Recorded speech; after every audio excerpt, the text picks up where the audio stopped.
Hello, the overall guy 40 here. I want to show you real quick about sway bar links. This is one of the common problems for knocking noises. I'm going over bumps and about every little thing. Sorry about that.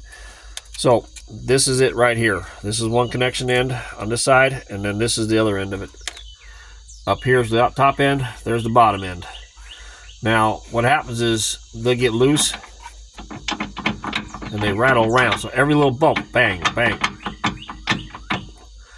And sometimes they even pop off of the socket, like this one did, because it's a ball and socket type.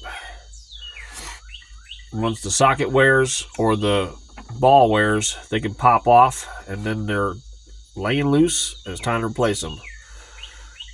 Again, sway bar links. This is what it looks like when it's new. There you go. So, now you know what they're talking about if they're talking to you about sway bar links at a shop when you're trying to get repairs done. Have a blessed day.